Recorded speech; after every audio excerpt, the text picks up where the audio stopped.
Bonjour, dans cette vidéo nous allons essayer de voir l'essentiel sur la méthodologie de la note de synthèse. Pour ce faire, on va traiter dans le cadre des généralités les objectifs de la note de synthèse, le cahier des charges, les critères d'évaluation généralement retenus par les correcteurs, puis on va passer pour traiter dans un deuxième point la méthodologie, c'est-à-dire la manière par laquelle, les stratégies par laquelle nous pouvons procéder pour le faire sa note de synthèse. D'abord, donc, la manière par laquelle il faut lire le dossier, puis la construction des parties, les sous-parties, et la rédaction. On va finir par la relecture de travaux dirigés. À la barakatillah, sans plus tarder. Alors, la première des choses, c'est que la note de synthèse elle est généralement articulée autour d'une problématique que le candidat devra définir généralement. Mais des fois, c'est la tendance, surtout lorsque le temps imparti à la partie de la note de synthèse ne dépasse pas 2 heures, généralement, donc la problématique est donnée dans le cadre de la consigne de la note de synthèse. Puis, donc, selon la notice du CNAIM 2018 au Maroc, c'est-à-dire le concours d'accès aux grandes écoles du management, spécialement les UNCG, le candidat devra tirer les arguments qui permettront de répondre à cette problématique, aussi bien du dossier documentaire que des connaissances que le programme lui aura permis d'acquérir. C'est-à-dire donc ici par opposition au concours français, il y a cette distinction, c'est que dans le CNAIM, généralement, on accepte, on tolère à ce que les candidats mobilisent leurs propres connaissances, autres que les connaissances qui sont mobilisées dans le dossier documentaire. Donc, je reprends la note de synthèse. Généralement, elle est composée d'un dossier documentaire qui traite une problématique bien déterminée, soit que la problématique est donnée déjà dans la consigne, sinon c'est au candidat de la définir.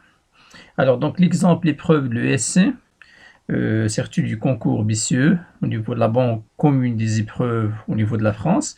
Le dossier, donc, il est de longueur totale de 3000 mots environ. Des fois, donc, au niveau de l'ECNAM, on respecte à la lettre. Parfois, on ne respecte pas ces 3000 mots. Et donc, comme ça, donc, le dossier documentaire de la note de synthèse, il est constitué principalement de 3 jusqu'à 4 documents, soit des articles généralement de presse, des tableaux statistiques ou bien des graphiques. Le tout donc traite une problématique bien déterminée.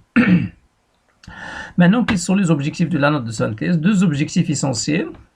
Il permet donc, il a pour objectif central la capacité d'apprécier la capacité du candidat à tirer les idées essentielles d'un dossier documentaire, c'est-à-dire donc c'est permet d'identifier spécialement la capacité de le candidat à identifier principalement les idées essentielles dans chaque article ou bien dans chaque graphique ou bien de tableau. Puis bien sûr donc les présenter de manière structurée donc dans un nombre limité de mots. Généralement, le nombre de mots, on va voir ça dans le cahier de charge, c'est 500 mots plus ou moins 10%. Là, dans le cadre des concours, dessinés généralement les élèves ou bien les étudiants des classes prépa. Pour d'autres concours dont on utilise donc la note de synthèse comme étant donc la principale épreuve, par exemple le concours d'agrégation en sciences économiques, surtout le concours de la géopolitique, l'épreuve de la géopolitique, généralement parce que donc le nombre d'heures imparti l'épreuve c'est 5 heures, généralement donc on demande donc le nombre de mots peut aller jusqu'à 1000 mots plus ou moins 10%. Alors maintenant la structure, regardez un exemple, cet exemple que nous allons essayer de traiter en cas d'espèce. Donc regardez donc toujours donc on commence par une consigne, puis la composition de le dossier documentaire. Regardez donc à partir par exemple de dossier documentaire suivant, vous ferez donc une note de synthèse de 500 mots environ.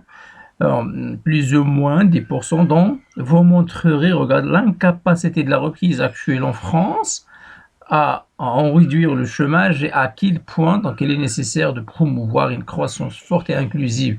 C'est-à-dire donc ici, regardez donc déjà de synthèse et les données. Pardon, dans cet exemple, regardez donc la problématique, elle est relativement donnée. Hein. Ici, ça concerne l'incapacité de la reprise économique actuelle en France. Certes, donc le dossier parle de la période de 2015 en réduire le chômage et à quel point donc il est nécessaire de promouvoir une croissance forte et inclusive. Puis il y a une composition de le dossier. Donc le dossier documentaire se compose de 10 articles de la presse et d'autres qui sont généralement des articles et des documents qui traitent, par exemple ici la loi d'Ocon, d'accord, et ainsi de suite. Voilà donc généralement la structure générale de la note de synthèse. Donc c'est la première page que vous trouverez généralement dans pour ceux qui ont l'affaire donc à des notes de synthèse, généralement donc l'épreuve commence par cette page. Donc il faut faire attention, il faut bien lire surtout la consigne et faites attention à quoi donc surtout donc à la problématique. Généralement donc on donne la problématique. Voilà donc maintenant que le cahier de charge ou bien les cahiers de charge, la note de synthèse généralement doit débuter par une introduction. Et généralement, dans l'introduction, on se contente généralement de 3 éléments, une petite accroche, puis donc une problématique. Des fois, donc, il faut une transition entre l'accroche et la problématique. Puis, il faut annoncer rapidement, donc brièvement, le plan, c'est-à-dire les éléments de réponse à la problématique. Généralement, il faut se contenter donc des grandes idées, spécialement donc la première partie et la deuxième partie. Donc, globalement, on se contente des plans en 2 parties. Puis donc un développement, bien évidemment divisé en 2 parties, ou bien 3 généralement, aussi bien pour le CNAIM que pour l'ESC, l'ESSEC et surtout les concours BCE.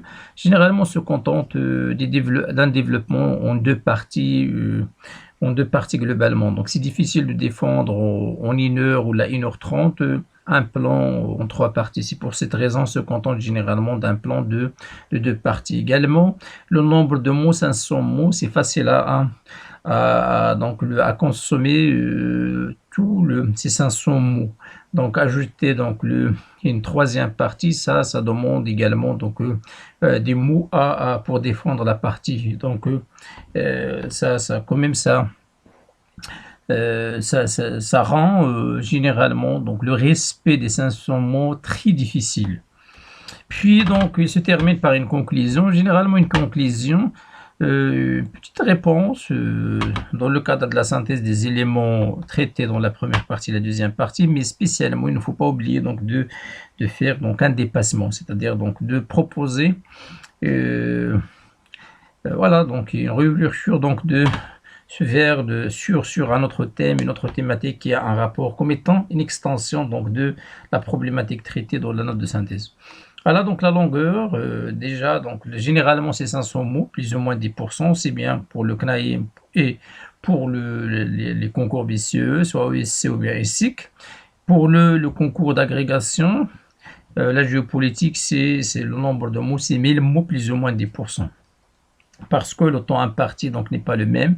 Dans le concours d'agrégation, surtout la géopolitique, donc le temps imparti c'est 5 heures au traitement de la note de synthèse.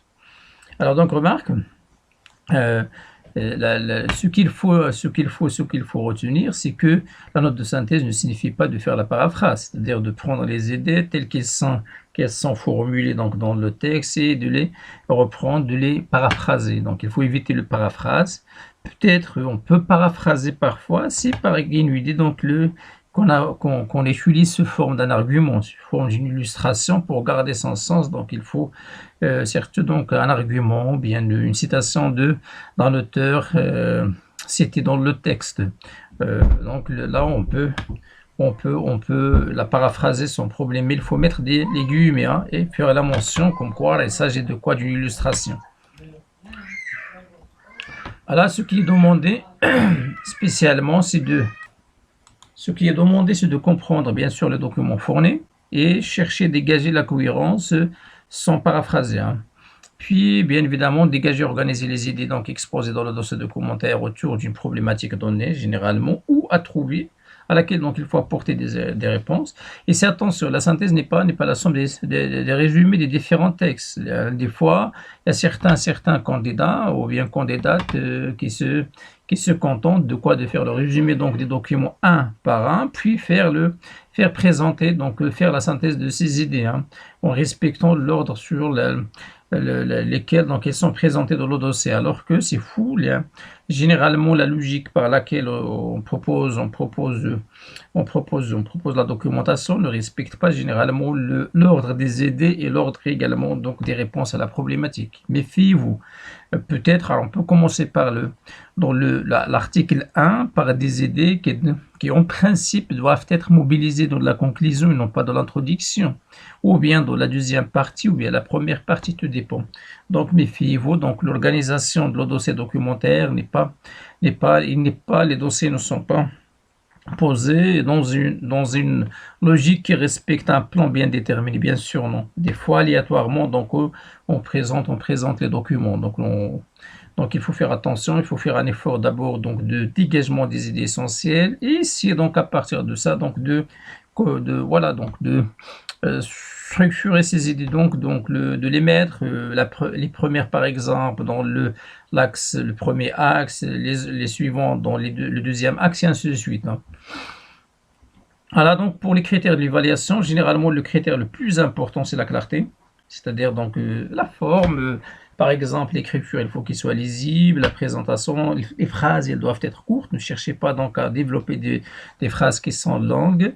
Également n'oubliez pas la ponctuation. Dans le fond il faut qu'un discours clair et précis. La matière c'est de l'économie, c'est un rapport avec l'économie, ce qui compte c'est plus les idées que la manière par laquelle, donc la langue par laquelle on les présente.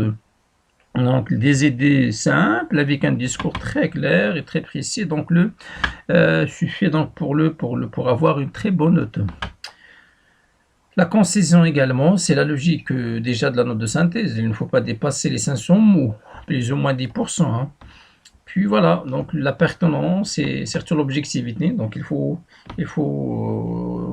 toutes les idées, donc il faut que toutes les idées de dossier, il faut les mettre ou bien mettre l'essentiel des idées. Là, il ne faut pas oublier donc que dans la concision, il ne faut pas dépasser les 500 mots.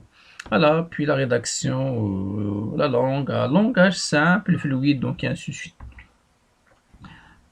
Maintenant, c'est la partie la plus importante. Comment le procède-t-on pour faire sa note de synthèse le jour J, le jour de concours, ou bien le jour d'un devoir? Qu'est-ce qu'il faut faire très précisément? Donc, on a deux stratégies. Donc, la première, bon, déjà après la lecture, donc voilà, une lecture donc et la prise des notes, donc entre un troisième et une demi donc de temps imparti à l'épreuve. Voilà, donc puis la lecture donc rapide, généralement, faut lire la première page rapidement, donc à ne pas dépasser 10 minutes dans la lecture rapide, puis la prise des notes, hein. La prise des notes, c'est entre 30 et à 40 minutes, c'est-à-dire là, c'est le temps indicatif en fonction de quoi? Donc lorsque le temps imparti à cette épreuve est 1h30.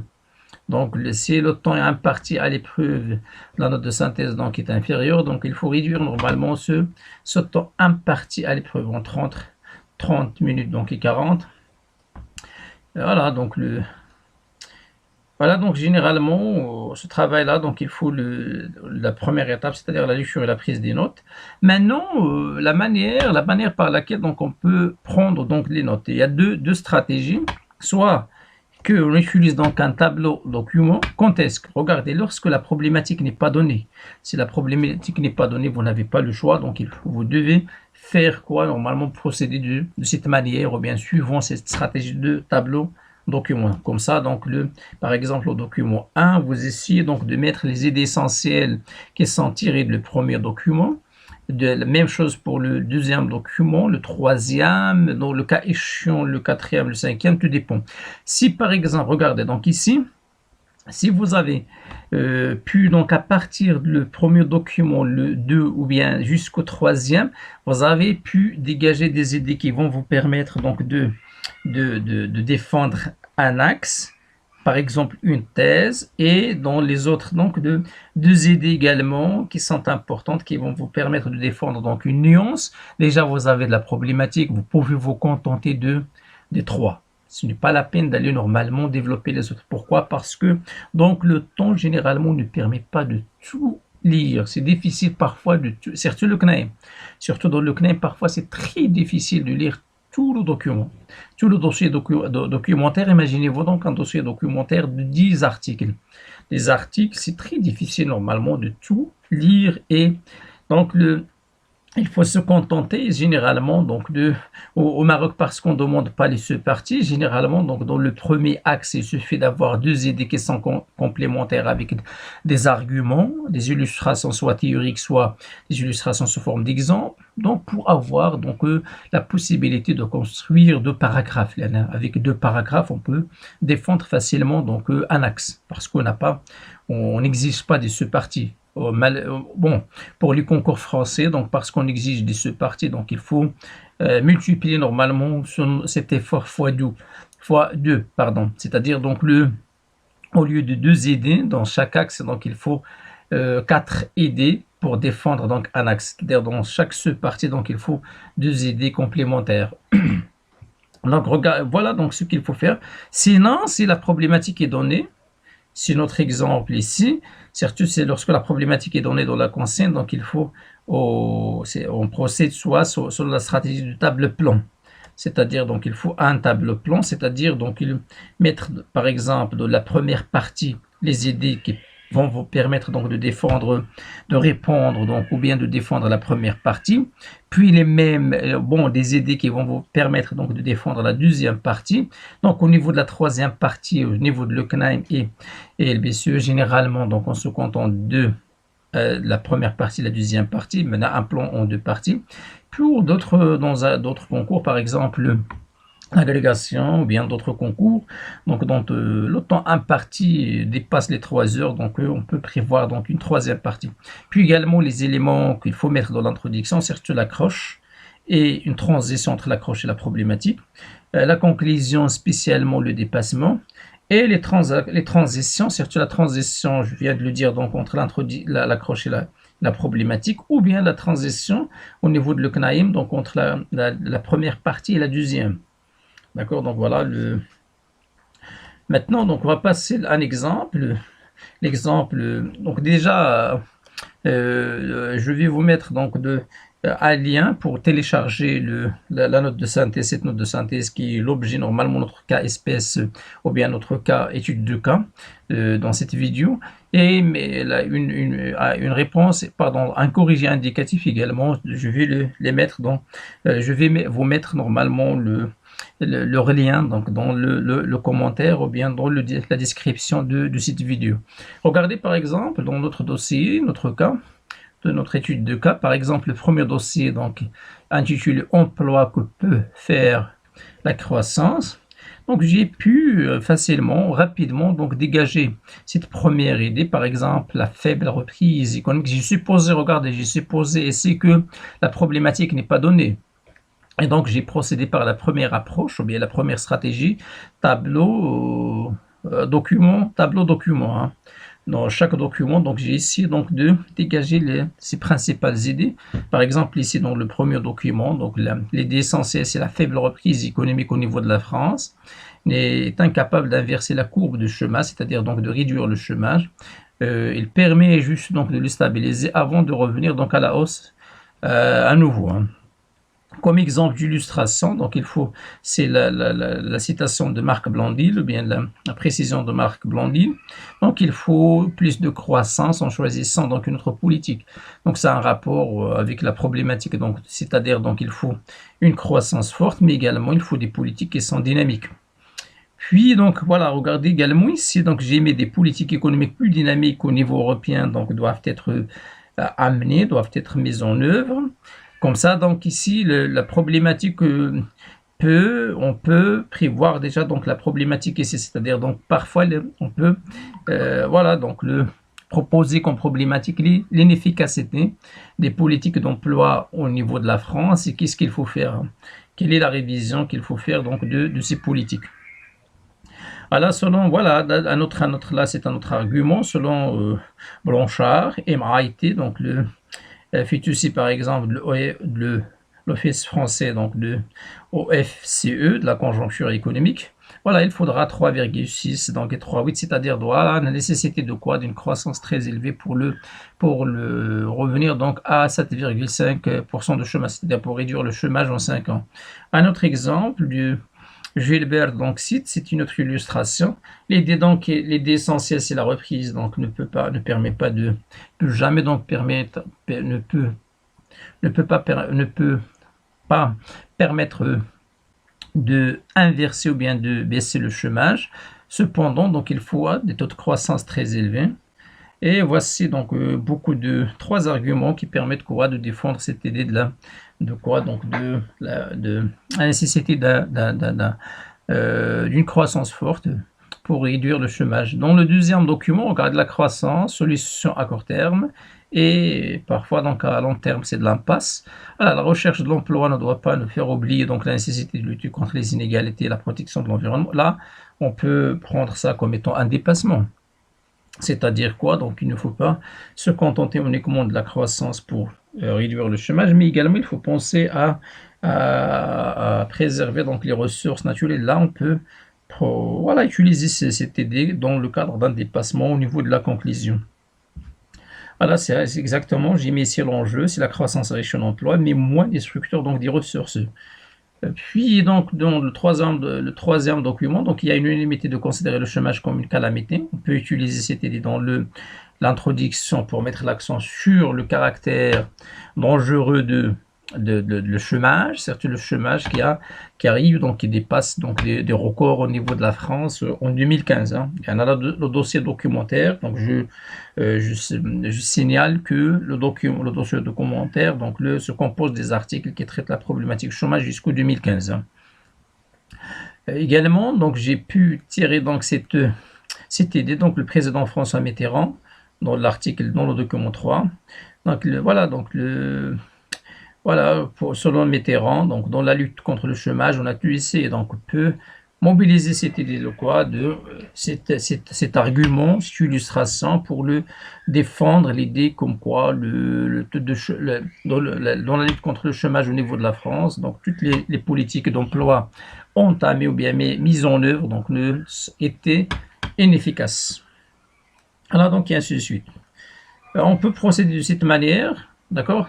On peut procéder de cette manière, donc puis après, donc essayer d'organiser ces idées-là se forment normalement organisées, donc oui, autour d'une problématique. Donc ici, jusqu'à maintenant, deux problématiques peuvent être déjà relevées. D'abord, la même que celle donnée dans la consigne, c'est-à-dire la faiblesse donc, de la croissance économique ne permet pas de résoudre la problématique chômage, d'où la nécessité de quoi donc, comme solution, donc il faut une croissance forte mais également inclusive. Sinon, les politiques jusqu'à aujourd'hui, jusqu'à présent, les politiques étaient inefficaces, avec un échec de toutes les politiques menées depuis les années 90 jusqu'au 2015, d'où la nécessité de quoi? Donc de prendre, voilà, donc de mettre en place des politiques très dynamiques, pas uniquement au niveau de la France, mais à l'échelle européenne. Voilà donc une deuxième problématique possible qu'on peut, j'allais dire, donc relever, d'accord, à partir au moins de la lecture donc des trois premiers documents, de 1, le premier doc, jusqu'au troisième. Voilà, donc même chose, donc on peut toujours continuer dans ce cadre-là. Maintenant, regardez donc dans le cadre de tableau plan, c'est notre cas de cette note de synthèse qui traite l'incapacité de la reprise au niveau de la France à réduire le chômage et à quel point donc il est nécessaire de promouvoir une croissance forte et inclusive. Donc ici, la problématique est déjà donnée, donc deux parties. Maintenant, donc on peut procéder bien évidemment sous forme de tableau plan.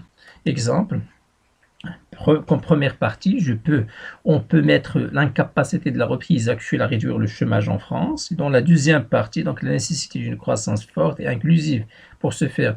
Une introduction avec une conclusion. Et je peux mettre comme idée centrale dans la première partie, surtout dans le premier paragraphe, la faible reprise économique est incapable d'inverser donc la courbe de chômage. Donc voilà, c'est l'idée tirée donc du premier dos, avec bien évidemment donc cette illustration de quoi de Marc Blondel. Dans la deuxième partie, je peux mettre par exemple l'argument de Michael Sapin a déclaré que pour arrêter de l'hémorragie en matière de perte d'emploi, il faut, selon lui, donc viser donc 1,5 voire 2 de croissance. Sinon, on peut utiliser ces arguments, des arguments qu'on a vus ici, voilà. Cet argument, par exemple, de Blanchard, il faut 3, 6 jusqu'à 3,8 pour ramener le chômage à 7, donc ça, dans la deuxième partie, c'est-à-dire il faut une croissance forte. On peut également mettre cet argument comme étant donc l'exemple d'illustration pour défendre donc le deuxième axe. Au niveau de l'introduction, on peut choisir par exemple cette déclaration du ministre des Finances Michel Sapin a reconnu donc sur la chaîne RTL qu'il faut regarder en face le niveau record de chômage pour mettre l'accent sur quoi? Sur l'urgence donc de traiter la question, également sur le niveau record de chômage au niveau de la France pour mettre l'accent donc et on voit normalement donner comme on peut utiliser ça comme accroche dans le cadre de l'introduction. Dans la conclusion, regardez, donc on peut mettre l'enjeu, c'est-à-dire donc la croissance riche en emploi et moins de structure, donc des ressources. Et qu'est-ce qu'il faut faire surtout pour atteindre normalement, pour relever cet enjeu qui est quand même un enjeu majeur. Voilà, donc c'est tout voilà, c'est un exemple qui va vous permettre quand même au moins de connaître comment vous devez procéder, d'accord, donc en cas où, dans les cas ou bien dans les notes de synthèse, lorsqu'on vous donne la problématique, c'est les données, donc le problème est réglé, donc il suffit donc de organiser la problématique sous forme de quoi? De deux axes, généralement une thèse avec sa nuance dans la deuxième partie, et également donc ici donc de chercher une accroche. La problématique est déjà donnée, il faut faire un effort de la reformulation généralement. Et le plan, bien évidemment, parce que vous avez déjà donc précisé le premier axe et le deuxième axe. Donc déjà, le plan, il est là. Donc il suffit donc de penser à un dépassement dans la conclusion pour avoir des éléments pour faire sa note de synthèse facilement. Alors donc, dans la problématique, comme vous le savez, c'est déjà le problème généralement soit au niveau des dessertes ou bien au niveau des notes de synthèse. C'est la question comment déjà donc de définir et formuler, donc et reformuler la problématique et définir parfois la problématique s'il n'est pas donné. D'abord, donc, qu'est-ce que la problématique? Elle se définit comme étant l'art de poser les problèmes, hein, c'est-à-dire l'art de soulever des questions, mais il faut qu'ils soient des questions pertinentes. Puis donc, il peut être généralement transcrite sur plusieurs formules. Voilà donc les formules les plus fréquentes, soit interrogatives sous forme de questions, soit deux questions jusqu'à 3 questions qui sont simples, sinon une seule question composée qui contient donc la thèse et une nuance. Par exemple, donc quelle mesure, à quel point, sous quelles conditions, donc ainsi de suite. Toutes ces questions permettent normalement d'exprimer, de reformuler la problématique d'une manière interrogative. Sinon affirmative, se forme d'un petit paragraphe, ou bien les deux, donc on combine entre les deux. Voilà donc des exemples d'illustrations. Exemple par exemple ici, donc on peut se contenter de cette expression. À quel point une croissance forte et inclusive est indispensable pour réduire le chômage en France? Ça, c'est une question interrogative, mais une question composée. Sinon, d'une manière affirmative, on peut dire par exemple, certes, la faible reprise économique actuelle n'a pas réussi donc à inverser la courbe de chômage en France, cependant une croissance forte et inclusive peut y arriver. Donc vous rajoutez donc ici donc la faible reprise économique actuelle en France n'a pas réussi à inverser la courbe de chômage. Là c'est la thèse. Cependant donc une croissance forte et inclusive peut y arriver. Là c'est de la nuance. Là c'est grand 1. Ici c'est grand 2. Sinon, par exemple, on peut mettre il semble que la faible reprise économique actuelle n'a pas réussi à inverser la courbe de chômage en France, ou bien si Si la faible reprise donc, économique actuelle n'a pas réussi donc, à inverser la courbe du chômage en France, alors est-il indispensable de miser sur une croissance forte, inclusive pour ce faire. Donc là, c'est la troisième manière de transcription donc pour transcrire la problématique. Alors donc il n'existe pas bien sûr donc des règles précises des plans, mais il existe quand même des plans types. Par exemple, le plan dialectique, généralement on évite, c'est la thèse, l'antithèse, la synthèse. C'est le temps, généralement, donc on peut adopter ce plan-là, on a suffisamment de temps. Également, le dossier documentaire le permet. Hein. Sinon, généralement, qu'est-ce qu'on adopte? On adopte globalement le plan semi-dialectique, une thèse avec sa nuance. En termes de l'originalité, donc c'est plus original que des thèmes, des plans dialectiques. Généralement ici, donc on peut parfois, et ça ressemble parfois à un rappel de cours, des éléments qui défendent donc la thèse, qui contredisent la thèse, et voilà un courant bien de pensée qui fait la synthèse entre les thèses et l'antithèse. Mais généralement, on préfère donc des plans semi-dialectiques avec une thèse et sa nuance. Des plans analytiques au niveau des notes de synthèse, la tendance est vers plus de plans analytiques ou bien thématiques. Par exemple, les enjeux économiques, les enjeux sociaux, les enjeux politiques. Par exemple, le cas de la Covid, les effets par exemple économiques, les effets sociaux de la Covid, peut-être les causes, peut-être les causes économiques, les causes sociaux. Voilà, donc normalement, ces plans sont valables, d'accord, donc dans les notes de synthèse. Effets économiques, effets sociaux, donc ainsi de suite. Ou bien plan, étude de cas, généralement problème, solution. C'est notre cas ici, donc l'incapacité, donc le problème c'est que l'incapacité de la reprise à réduire le chômage et la solution c'est une forte croissance et une croissance inclusive.